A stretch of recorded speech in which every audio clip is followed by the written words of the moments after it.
지금부터 5월 3일 광고를 시작하도록 하겠습니다. 모두 집중해 주세요.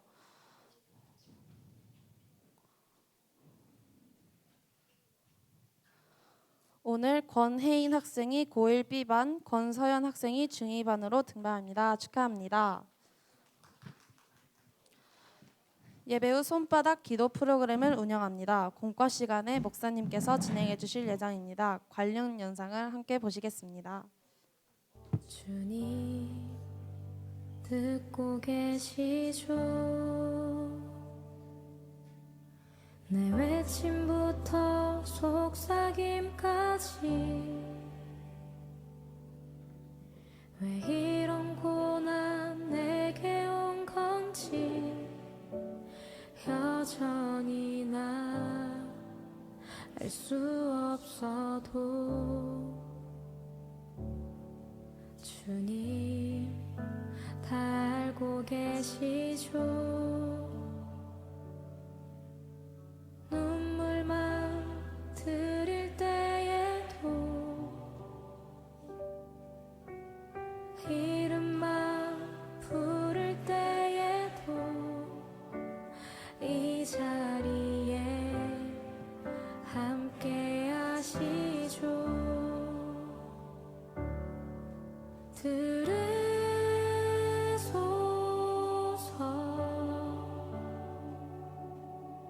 내 기도를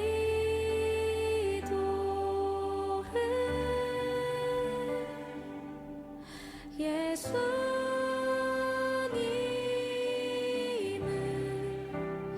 믿음으로 기도.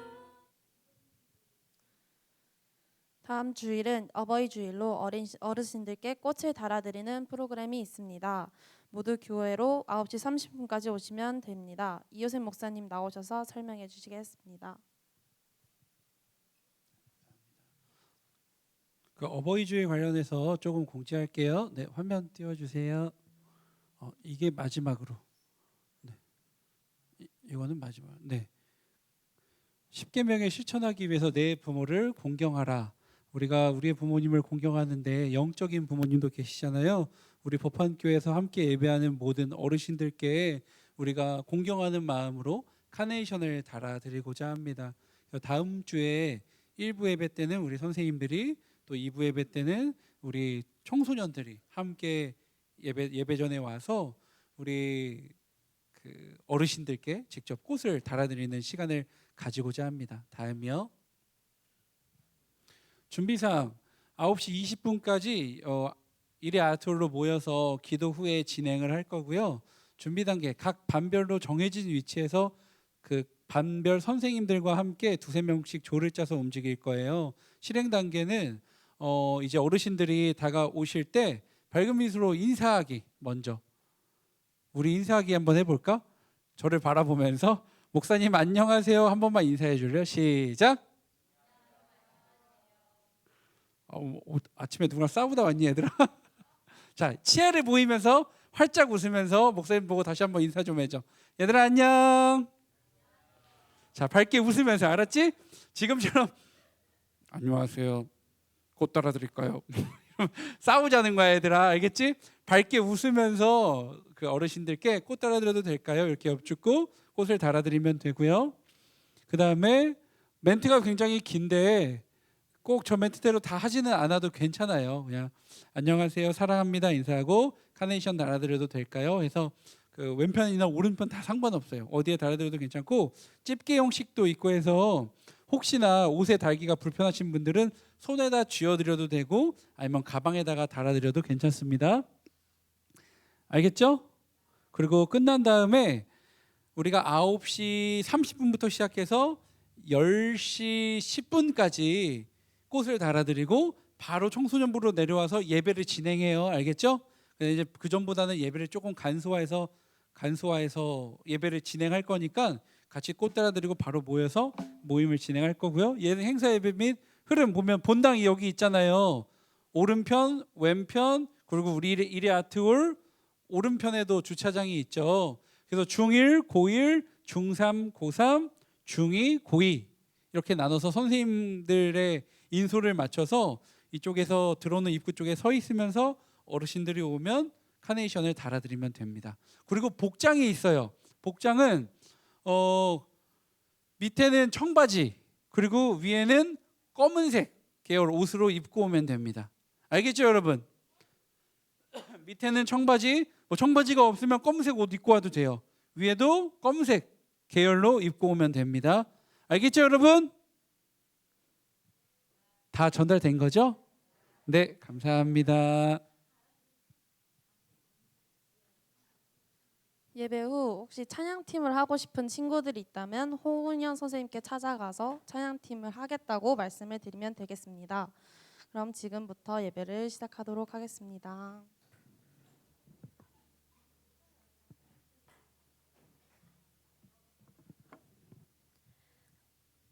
사도신경 드림으로 예배 시작하겠습니다. 나는 전능하신 아버지 하나님 천지의 창조주를 믿습니다.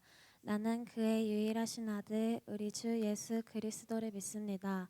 그는 성령으로 잉태되어 동정녀 마리아에게서 나시고 본디오 빌라도에게 고난을 받아 십자가에 못 박혀 죽으시고 장사된 지 사흘 만에 죽은 자 가운데서 다시 살아나셨으며 하늘에 오르시어 전능하신 아버지 하나님 우편에 앉아 계시다가 거기로부터 살아있는 자와 죽은 자를 심판하러 오십니다.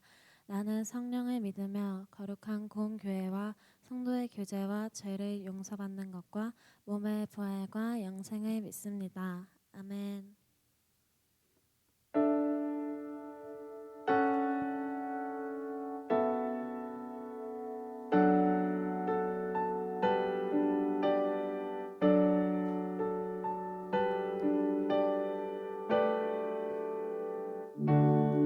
이제 합심하여 우리 예배를 합시다.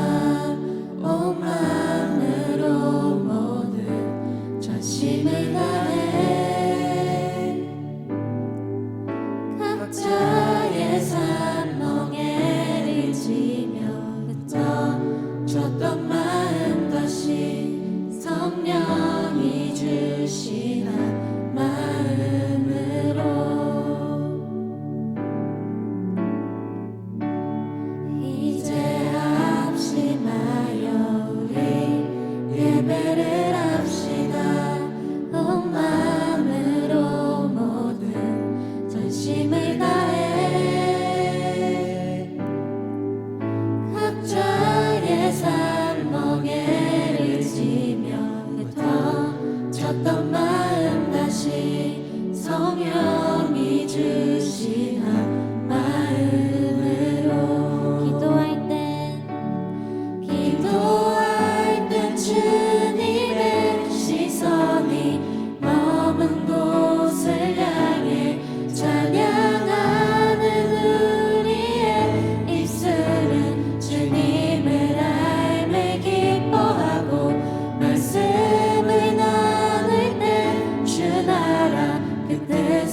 다시 성령이 주시는 마음으로 합심하여 온 마음으로 이제 우리 예배를 합시다.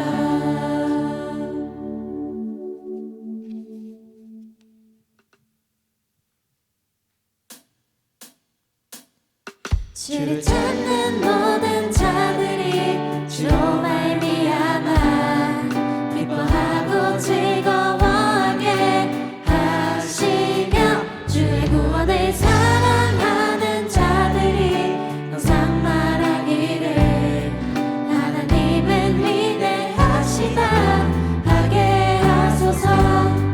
주를 찾는 모든 자들이 주로 말미암아 기뻐하고 즐거워하게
모퉁이 돌 대신 예수와 하나 되게 하신 성령 안에 함께 지어져 가네.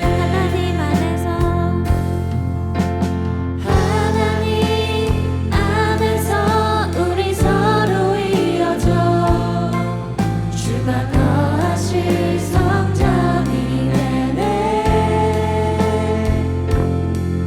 모퉁이 돌 대신 예수와 하나 되게 하신 성령 안에 함께 지어져 가네.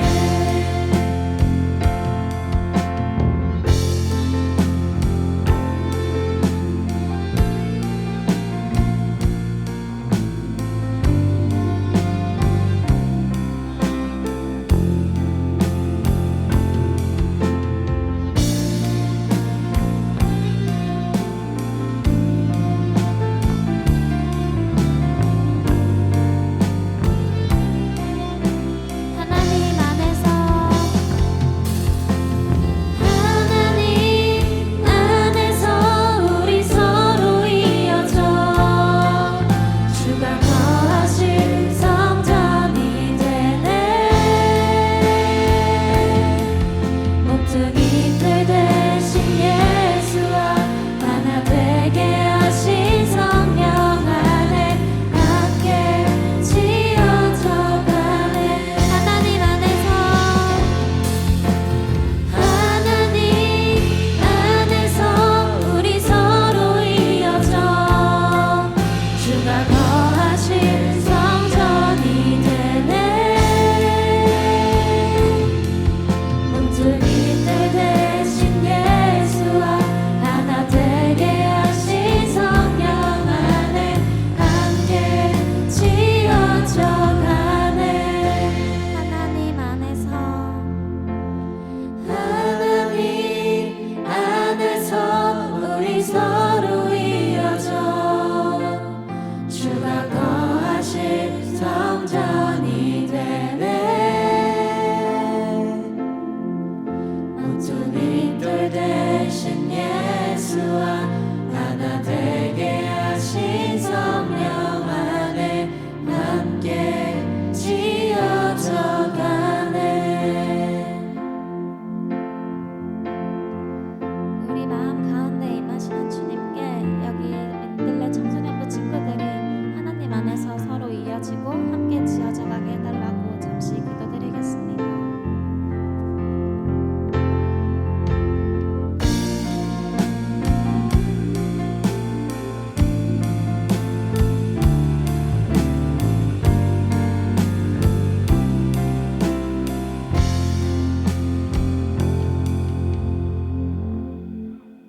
모두 자리에 앉겠습니다.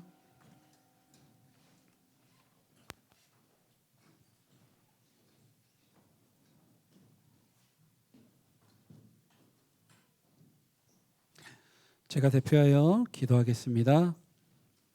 사랑과 은혜가 충만하신 주님 감사합니다. 비오는 날씨임에도 불구하고 우리 삶의 우선순위를 정하여 이 시간 함께 예배하기 위하여 모인 우리 청소년들을 주님 축복하여 주시옵소서. 시험을 잘 마치고 오늘 함께 모여 예배합니다. 이 예배를 통하여서 우리 안에 알게 모르게 지은 죄들을 주님께 고백하며 회복하게 하여 주시옵고 하나님의 말씀으로 다시 새롭게 거듭나는 모든 청소년들 되게 하여 주시옵소서. 예배의 처음과 끝을 주님께 올려드리오니 예배의 주인 되신 주님께서 기뻐 받아 주시옵소서. 감사드리며 사랑 많으신 예수 그리스도의 이름으로 간절히 기도드립니다. 아멘.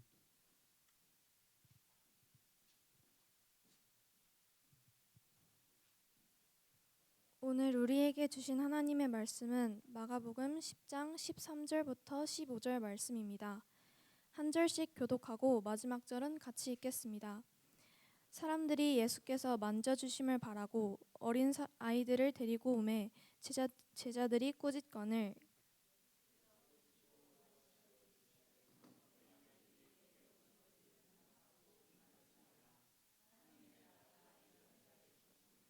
함께 읽겠습니다.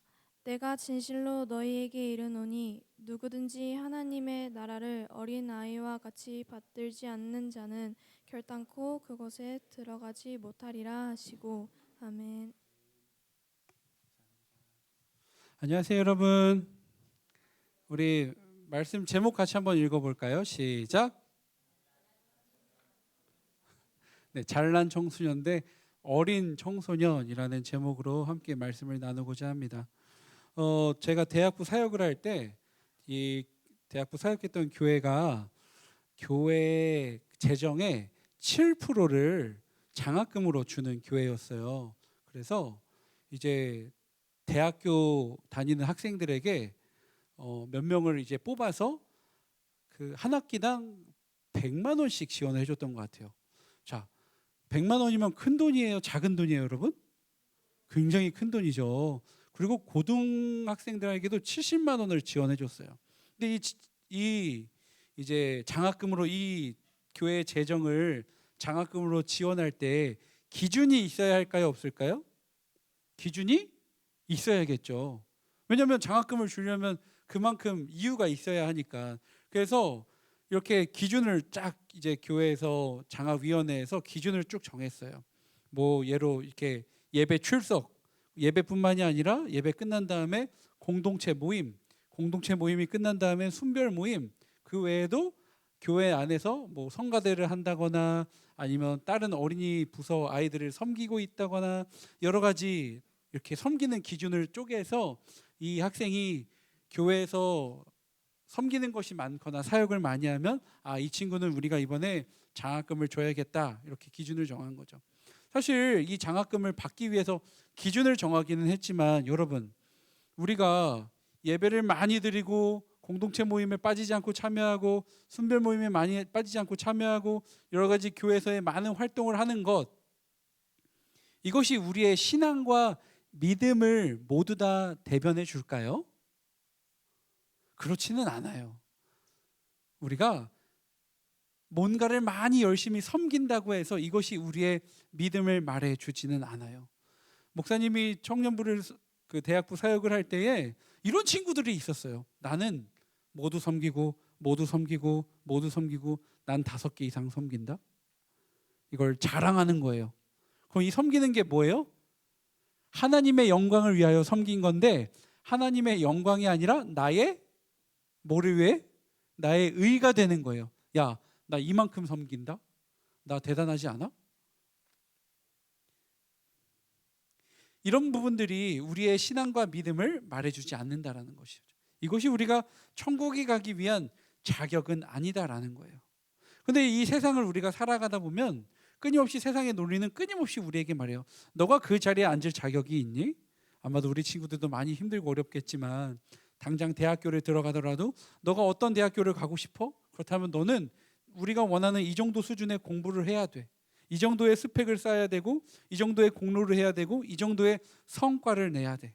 우리는 끊임없이 세상의 논리로 우리의 자신의 가치를 끊임없이 증명해야 한다라는 것이죠.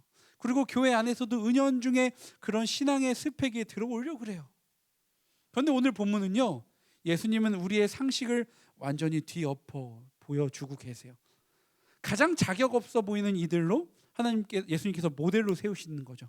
하나님 나라는 바로 이런 아이들의 것이다. 어떤 의미인지 오늘 말씀을 좀 보려고 그래요. 오늘 본문에 전혀 자격 없는 아이들이 등장해요. 바로 13절에 보면 어린 아이들이죠. 어린 아이들. 많은 무리들이 예수님을 둘러싸았어요. 많은 무리들이 예수님을 쫓기 시작했어요. 예수님이 만져주시면 병이 나아요. 또 예수님이 만져주시면 기적이 일어나니까 그 당시에 있는 많은 부모님들이 이 어린 아이들의 손을 잡고 품에 안고 예수님께 다가오기 시작했어요. 이분들의 목적은 단 하나였어요. 뭐예요? 예수님이 내 아이들을 만져주시면 좋겠다. 만져주시면 뭔가 병이 낫지 않을까?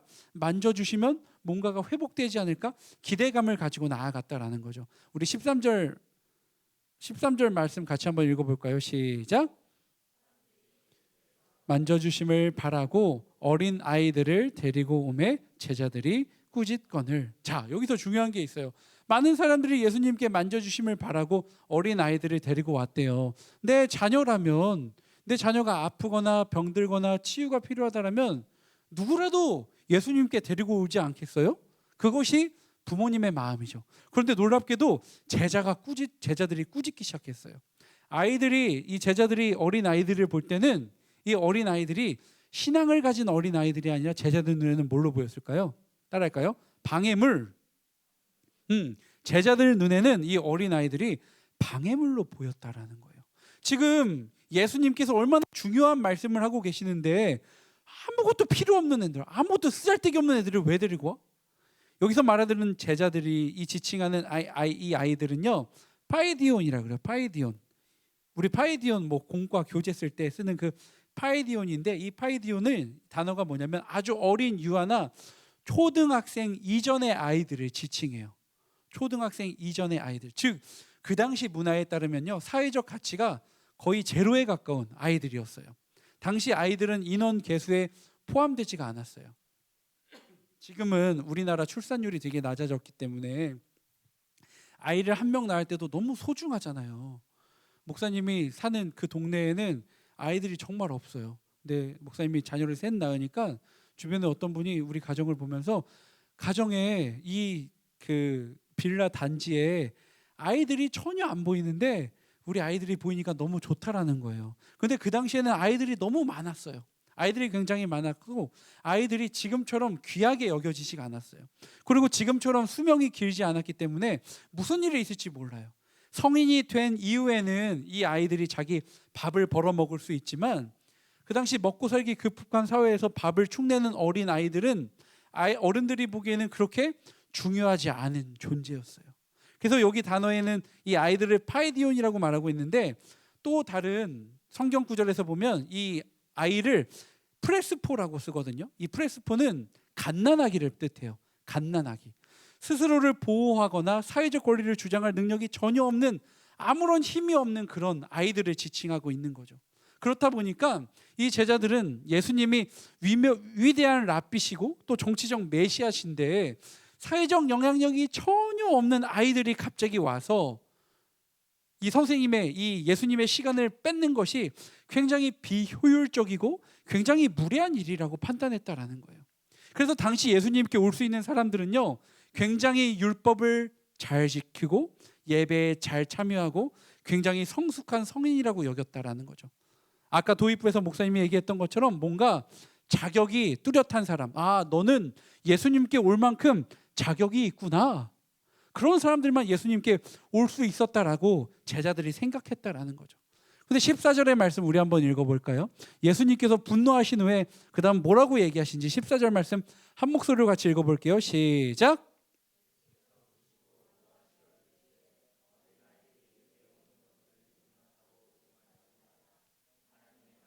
이런 자의 것이니라. 아멘. 예수님께서 보시고 노하셔서 어린 아이들이 내게 오는 것을 용납하고 금하지 말래요. 자, 여기서 우리가 아주 중요하게 볼 게 있어요. 우리가 생각하는 이 성경 구절의 의미를 봤을 때 이 어린아이는 뭘 떠올려요? 일반적으로? 예수님께서 어린아이들이 내게 오는 것을 용납하지 말라라고 하시면 어린아이들의 뭔가 순진함, 그리고 순수함, 그리고 굉장히 깨끗함을 떠올려요. 그런데 성경적인 맥락에서 여기서 말하는 어린아이는요, 순진함과 깨끗함과는 조금 달라요. 굉장히 무력함, 아무런 힘이 없는 아이, 그리고 전적인 의존성을 상징하고 있어요. 제가 제 자녀들에 대한 이야기를 참 많이 하는데요, 어린아이들이 고집이 세요, 안 세요, 여러분? 고집이 세죠. 엄청 세요. 얼마 전에 저희 딸이요, 제 차 뒤에 와이퍼가 달려 있거든요. 갑자기 아빠 차가 고장났어. 왜? 차가 왜 고장났어? 차가 고장났어. 가보니까 차량 뒤에 와이퍼가 부러져 있는 거예요. 뜯겨져 있는 거야. 지원아, 이거 왜 어떻게 된 거야? 그랬더니 다른 애가 그랬어, 이러는 거야.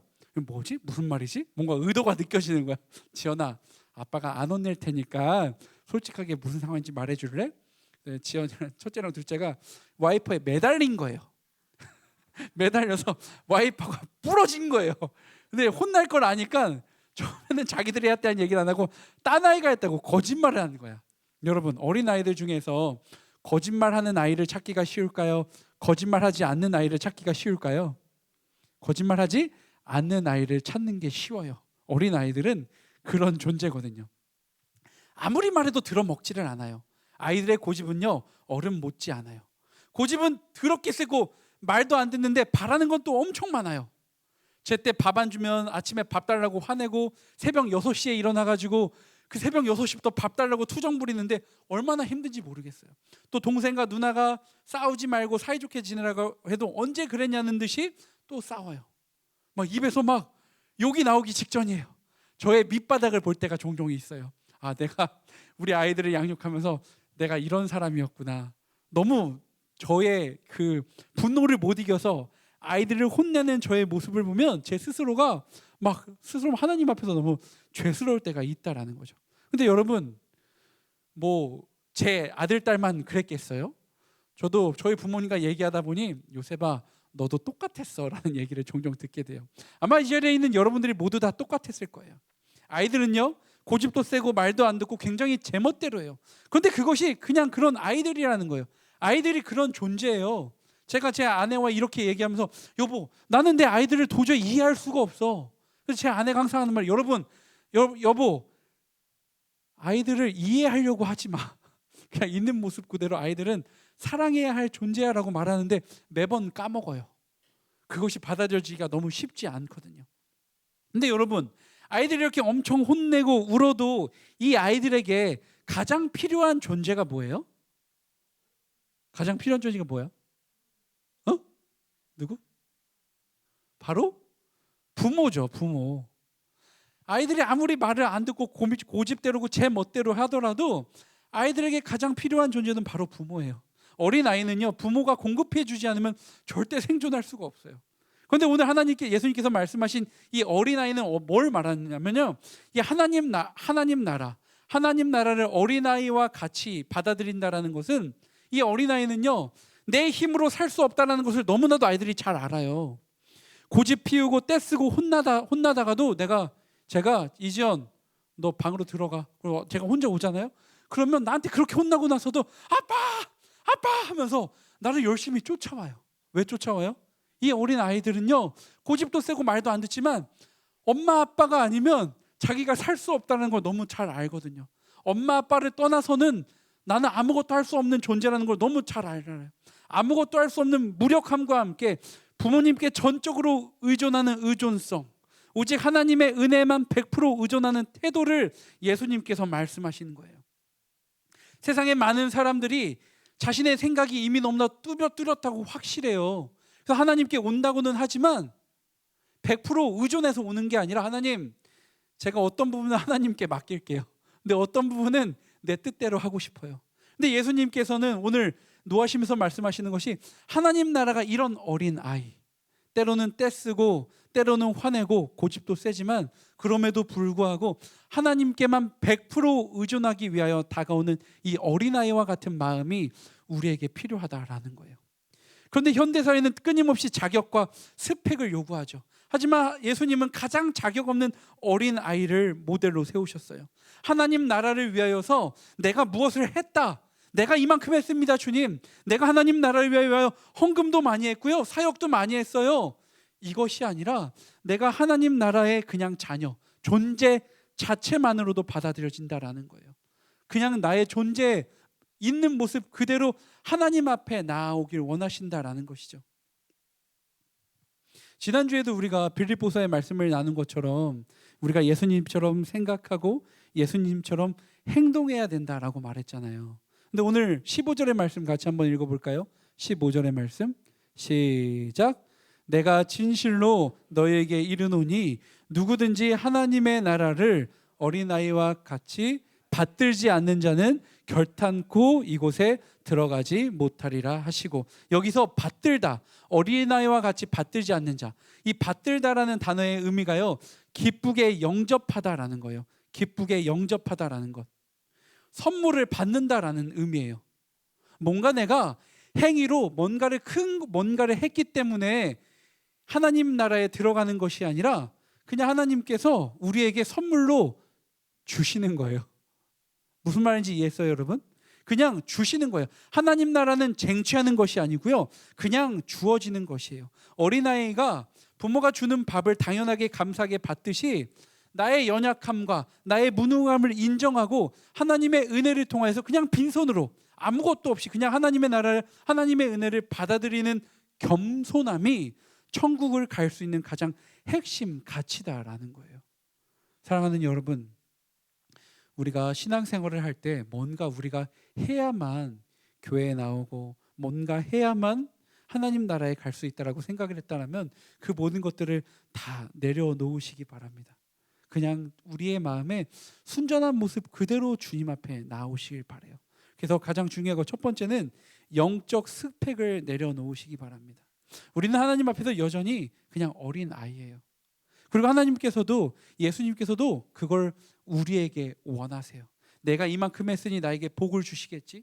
하나님과 뭔가 거래하는 것을 멈추고 하나님의 전적인 은혜를 구하며 나아오는 그런 어린 아이의 마음으로 나오는 여러분들이 되시기를 주님의 이름으로 축복합니다. 두 번째로는요, 낮은 곳에 계신 주님을 만나시기 바랍니다. 제자들을 무시했던 이 아이들 속에는 이미 하나님의 나라가 있었어요. 아까 도입해서 아까 나눴던 것처럼 우리가 예수님처럼 생각하고 예수님처럼 행동할 때 우리가 예수님을 만날 수 있다라고 말했잖아요. 우리의 삶의 태도를 한번 바라봅시다. 내가 만나는 친구들, 내 주변에 연약한 이들을 내가 어떻게 대하는지에 따라서, 내가 연약한 사람들, 내 주변에 있는 사람들을 어떻게 대하는지에 따라서 내가 예수님을 대하는 태도를 알 수가 있어요. 우리 주변에 연약한 이들, 스스로를 증명할 힘이 전혀 없는 이들을 대하는 태도를 통하여서 우리가 하나님 나라를 대하는 태도가 드러나게 된다라는 거예요. 가장 낮은 곳에 계신 예수님을 우리가 바라보면서 내 주변에 가장 연약한 친구들을 주님의 마음으로 섬기는 여러분들이 되기를 바랍니다. 그리고 세 번째로는 빈손의 영성을 소유해야 합니다. 빈손의 영성. 천국 문 앞에서 우리가 보여줄 수 있는 유일한 자격은 나는 하나님 없이는 살 수 없습니다라는 고백이에요. 나는 하나님 없이는 살 수 없습니다라는 고백. 그렇게 여러분, 우리가 이 청소년의 때에 주님을 만날 수 있는 것은 내가 가진 모든 것들을 다 내려놓고 주님, 나는 아무것도 할 수 없어요. 그저 주님의 손길이 필요합니다라고 고백하며 나아오는 것이 우리에게 가장 필요하다라는 것이죠. 오늘 우리가 예배를 마치고 손가락 기도문을 적으면서 거기에 기도문을 하나씩 적을 거예요. 아마 뒤에서도 나눌 테지만 기도문을 적을 때 우리가 어떤 기도의 제목들을 적어야 할까요? 내가 원하는 기도의 제목들인가요, 여러분? 주님, 제가 이 정도의 자격을 갖추었으니 주님께서 나에게 이 정도의 수준의 기도의 제목들에 응답해 주세요. 그런 기도문 적을 수 있겠죠. 주님, 제가 목표로 하고 있는 대학교가 있습니다. 이 대학교에 꼭 들어가고 싶습니다. 그런 기도문을 적을 수도 있겠죠. 그런데 그 기도문이 목적이 누구를 위한 건가요? 하나님의 나라를 위한 건가요? 아니면 나를 위한 건가요? 우리는 그 기도문을 적을 때 우리의 마음을 깊이 돌아보아야 합니다. 내가 이 기도문을 적을 때 기도문을 쓰는 목적과 이유가 나를 위한 건지 하나님을 위한 건지 끊임없이 고민해 봐야 한다라는 것이죠. 말씀을 정리하겠습니다. 지금 이 시대를 살아갈 때 끊임없이 자격을 묻는 시대. 인스타그램을 보다 보면요, 너무나도 잘난 청소년들이 많습니다. 너무나도 뛰어난 청소년들이 많습니다. 나는 4개 국어, 5개 국어를 한다라는 청소년들도 많고요. 나는 노래도 너무 잘하고 나는 춤도 너무 잘 추고 너무나도 많은 스펙을 쌓았다라는 청소년들도 너무 많습니다. 그런데 주님께서는 청소년들을 바라보실 때 이런 잘난 청소년들을 주님께서 보시는 것이 아니라 주님께서 오늘 말씀을 통하여 말씀해 주신 것처럼 어린 아이와 같은 마음을 가진 청소년들을 주님께서는 바라보십니다. 그리고 그런 아이들이 하나님의 나라를 소유할 수 있다라고 말씀하십니다. 사랑하는 우리 청소년 여러분, 잘나기 위하여 사는 것이 아니라 주님 앞에서는 어린 아이의 마음으로 나아오는 여러분들이 되시기를 바랍니다. 내가 잘나서 나아가는 것이 아니라 주님, 저는 참 연약합니다. 저는 참 부족합니다. 그렇기에 예수 그리스도의 은혜가 필요합니다. 그렇게 내가 가진 건 모두 다 내려놓고 어린 아이와 같은 마음으로 주님 앞에 나아오는 저와 여러분들이 되시기를 주님의 이름으로 축복합니다. 이 시간 함께 찬양 한 곡 했으면 좋겠습니다. 내 모습 이대로라는 찬양인데요, 우리가 너무나도 잘 알고 있는 찬양이죠. 이 찬양의 가사를 고백하면서 함께 예배의 자리에 함께 나아가길 바랍니다.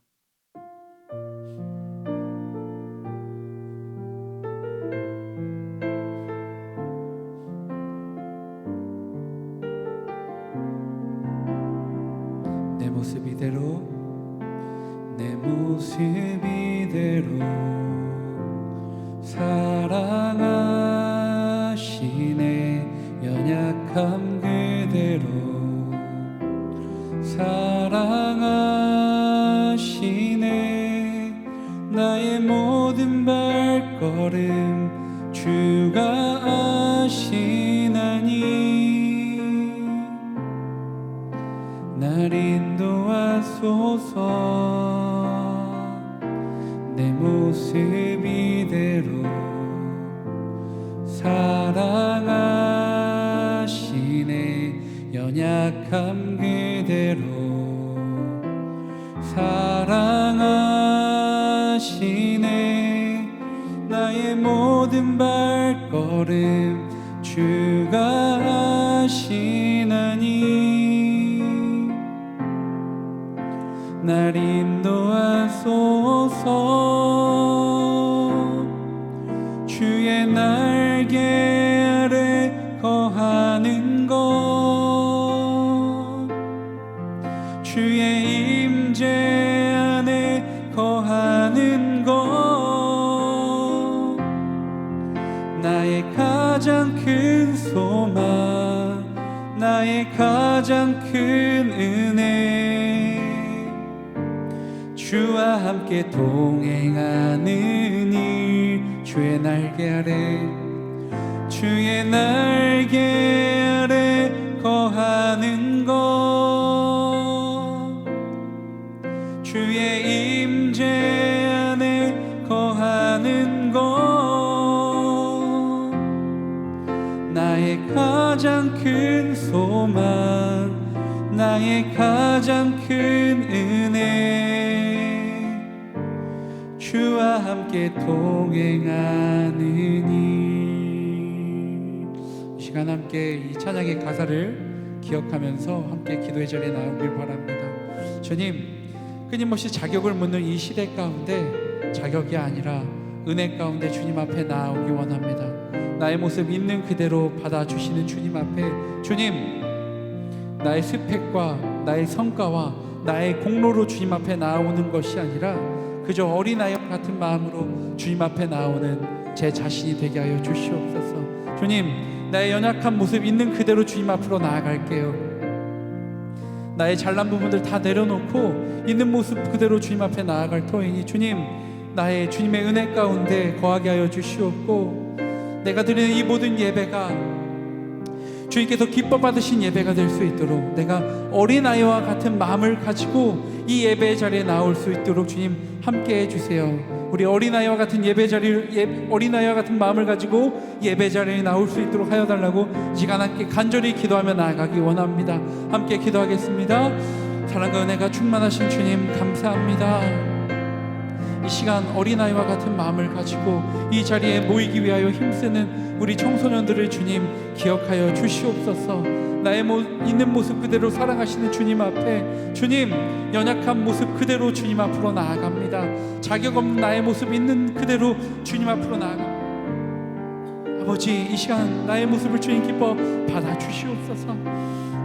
뭔가 나의 있는 모습 그대로 나아올 때 주님께서 나의 있는 모습 그대로 나아갈 때 주님께서 나를 받아주시지 않을 것 같고, 뭔가 나에게 자격을 요구하실 것 같은 그런 마음이 있다라면 그 모든 것들을 내려놓고 온전한 마음으로, 그냥 겸손한 마음으로 주님 앞에 나오는 우리 모두가 될 수 있도록 인도하여 주시옵소서.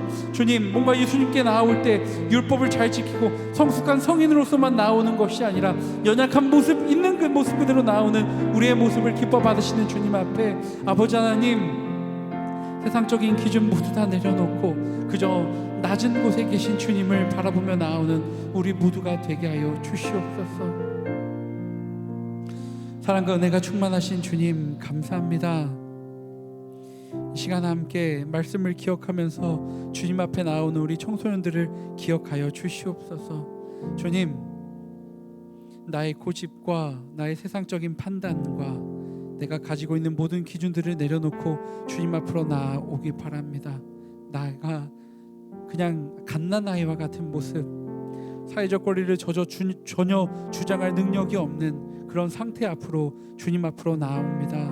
아버지 하나님, 우리의 마음을 받아주시옵고 주님께서 오늘 말씀해 주신 것처럼 어린아이들이 내게 오는 것을 용납하고 금하지 말라. 하나님의 나라가 이런 자의 것이니라 말씀하셨사오니 어린아이와 같은 마음으로 주님 앞으로 나오는 우리 모든 청소년들이 될 수 있도록 인도하여 주시옵소서.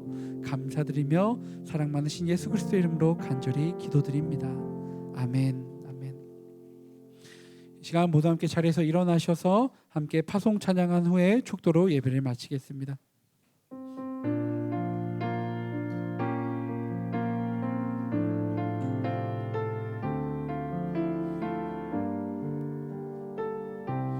하나님 안에서 우리 서로 이어져, 하나님 안에서 우리 서로 이어져 주가 거하실 성전이 되네. 모퉁이 돌 되신 예수와 하나 되게 하신 성령 안에 함께 지어 한 번 더 서로를 축복하면서 고백하겠습니다.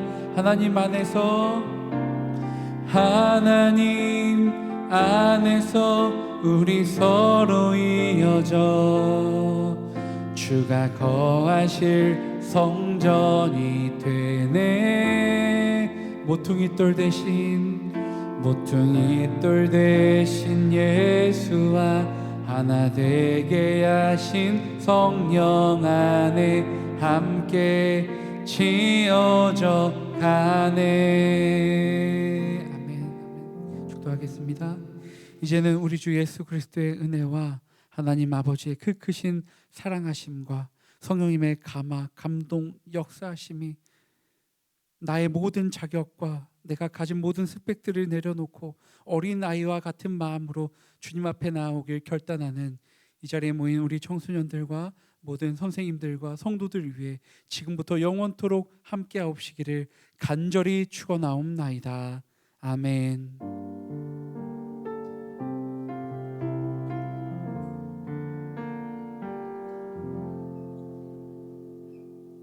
시간 짧게 광고하도록 하겠습니다. 선생님들 톡방에 제가 남겨드린 거 있는데 이거 아이들과 함께 톡방에 공유해 주시면 감사하겠습니다. 오늘 아까 광고 때 영상을 봤겠지만 여러분들의 기도문을 적어서 우리 일의 아트홀에 이렇게 쭉 붙여놓고 목사님과 선생님과 우리 여러분들이 함께 돌아가면서 서로를 위해 기도하는 시간을 가지고자 합니다. 자, 여러분들 오늘 거기에다 자기 손을 내고 할 건데 여기 봐볼까요? 앞에 제가 만든 샘플이 있어요. 여러분의 손바닥을 이렇게 대고 손바닥을 이렇게 이쁘게 잘 그려주세요. 그리고 그 위에다가는 학년과 이름을 적어주시면 됩니다. 알겠죠? 그리고 그 밑에다가 기도문을 적을 건데, 자, 이것과 여기까지 봤을 때 어려운 거 있어요, 여러분? 어려운 내용 모두 없죠? 네, 어려운 내용 없을 거고, 그 다음 볼게요. 기도문을 적을 때 나는 뭘 위해 기도해야 될지 모르겠어요 라는 여러분들을 위해서 몇 가지 보기를 줬어요. 자, 엄지는 우리를 가장 함께하는 가까운 이들, 가족과 친구나 이웃을 위해서 기도문을 고민해 봤으면 좋겠어요. 나의 가족을 위한 기도일 수 있고요. 두 번째는 이끄는 이들, 우리 법한교회 선생님이나 아니면 이호샘 목사나 아니면 여러분들이 가장 의지하고 있는 선생님들, 뭐 부모님이 될 수도 있고요, 학교 선생님들이 될 수도 있겠죠. 그분들을 위한 기도문이고요. 세 번째는 나라를 위한 기도문을 한번 적어봤어요. 자, 이거 잘못하면 욕이 됩니다. 알겠죠? 욕하면 안 돼요. 세 번째는 중지는 우리 나라를 위한 기도예요. 나라를 위한 기도문을 여러분들 한번 적어봤으면 좋겠고요. 네 번째는 약한 이들, 나의 주변에 연약하고 힘든 친구들이 있다면 그 친구들을 위한 기도문을 적어봤으면 좋겠고요. 마지막 5번째 소지가 나 자신을 위한 기도예요. 나의 학업, 나의 비전, 하나님 앞에서 내가 어떤 삶을 살아야 될지에 대한 기도문을 적었으면 좋겠습니다. 이렇게 5가지의 기도문이 있는데 그 중에서 3가지 이상 적었으면 좋겠습니다. 알겠죠, 여러분? 선생님들께 기도문을 적어보면서 막히거나 어려운 게 있으면 선생님께 질문하면서 한번 기도문을 적어봤으면 좋겠어요. 혹시 궁금한 거나 질문이 있는 친구들은 선생님께 질문하면서 적었으면 좋겠고요. 오늘 목사님이 돌아가면서 반별로 좀 단체 사진을 찍으려고 그래요. 선생님이 좀 부각돼서 나오도록 단체 사진을 찍을 거니까 여러분들 같이 협조해 주시기 바랍니다. 알겠죠? 네, 이상입니다.